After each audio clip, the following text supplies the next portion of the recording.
Care is a facility that specializes in working with individuals suffering from some level of dementia or Alzheimer's. Alzheimer's disease affects an estimated 5.4 million Americans as of 2016. This means 1 in 9 people ages 65 or older are affected by this disease. Since 1990, the number of older adults affected by this disease has skyrocketed, and it is predicted that it will continue to dramatically rise throughout the next 30 years. Chandler Memory Care is able to offer a safe and secure living environment for the residents. This site offers amenities including an aquarium, a nursery with baby dolls, and a hair salon to provide a sense of independence despite their cognitive abilities. The residents suffer from physical limitations along with cognitive impairments. The severity of their disease varies from one individual to the next. Because of their cognitive impairments, it was a challenge to get full participation throughout the entirety of the bingo size sessions.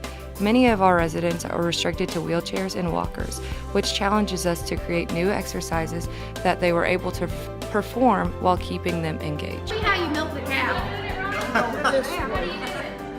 This lady knows what she's doing right here. Milk the cow. The car? Drive that car. Due to both the physical and mental health of our participants of bingo size at Chandler Memory Care, we focused on both improvements of physical and mental ability. The main objective of our time at the facility was to stimulate the participants by exercising with small movements playing bingo. Our goal was to provide the participants with further social interaction and opportunities for stimulus, as all of these patients are dealing with some form of dementia. We aim to improve cognition, and we do not want this program to end after our time is over. But instead, we want to encourage the facility managers to implement bingo size each time the facility plays bingo, which is about 3 times a week. Not only do we expect the participants to receive positive outcomes, but we also expect to learn, grow, and be able to communicate with older adults more efficiently after this program. Can you move your legs? Move your leg. Move your leg. There we go. You just want to smile for the camera? In order to adhere to the barriers of cognitive and physical ability, after the first week, we further modified the exercises to be comprised of isometric, stationary, and non-skilled exercises, such as boxing punches, a high five, riding a motorcycle, raising their arms, tapping their toes, swimming motions, and flying like a bird. I have been able to directly see the impact that movement and exercise have on the participants' mental ability. The temperament of participants was an issue, as they are very adamant that they will only do what they want to do. However, when we had one-on-one with the individuals, they often responded better to the program. They valued the interaction and attention, which persuaded them to participate. Another key factor that plays in their lack of motivation is their lack of cognitive or physical ability. Some individuals are physically or mentally unable. However, others have the ability to perform the movements, but their attitude towards the program prevents them from engaging in the activities as a result of Alzheimer's. We have found that the most effective way to encourage them is through modeling. Not only do the participants learn, but they also have more fun when the group members play bingo and perform the exercises alongside of them. In order to maximize learning, I focus on their retention as I thoroughly explain and show them the movement. At times, individuals need assistance with their motor production. We may assist them in performing motions such as participating with them or raising their hand by attempting to activate the muscles. They are then able to perform it themselves and are in turn motivated to continue. This modeling theory proves to be effective in cognitively disabled individuals. One participant, who is on the higher end of cognitive functioning in the group, loves to help others play bingo and perform the exercises. Her positivity inspires others to participate as well.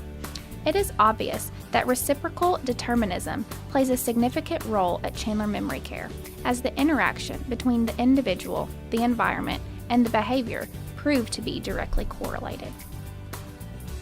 Contrary to the traditional bingo-sized programs, our group analyzed our participants' benefits from the beginning to end of each session rather than from the beginning to end of the entire semester. Each day, each participant had different capabilities, different attitudes, and different motivating factors, thus making it very challenging for us to keep each participant engaged at times. However, about midway through each session, there was a significant change in our participants. The participants become more social as the session evolves. They begin to interact with each other more and will react better to the instructions given to them. Also, the cognitive functions of our participants tend to increase as this session evolves. Also, there is a significant difference between the participants that play the game rather than those that we played the game for them.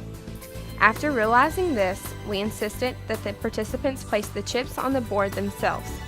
However, we do have to direct where to place each chip.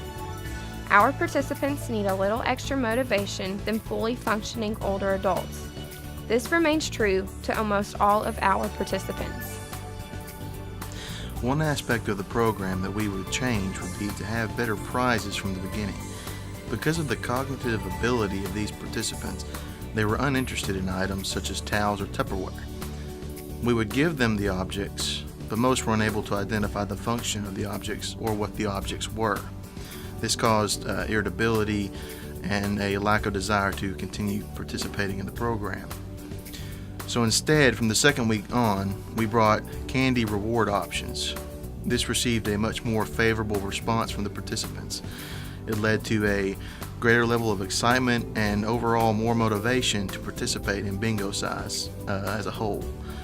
Another feature we could change about the program would be to not include the white chips that bingo is played with. This is because the participants had a high level of difficulty seeing and distinguishing the chips when they were placed on the white background of the bingo board. While engaging with the participants at Chandler Memory Care can be mentally, physically, and emotionally draining at times, this involvement has provided valuable experience, perspective, and knowledge. This experience has enabled us to more effectively communicate with older adults as well as those individuals who have a lower cognitive function. Bingo size is very effective and can be beneficial to both high and low functioning participants and facilities. As I face the challenge of our Chandler Memory Care session every week, I'm reminded of the positive impacts bingo size has had on both our group members and the participants. It is my hope that our time with them increases their ability to perform activities of daily living and improves their cognitive function. If not, I hope that we make their day a little happier due to social interaction and attention. Miss Agatha, what's your favorite exercise that we do? Oh, look at you go.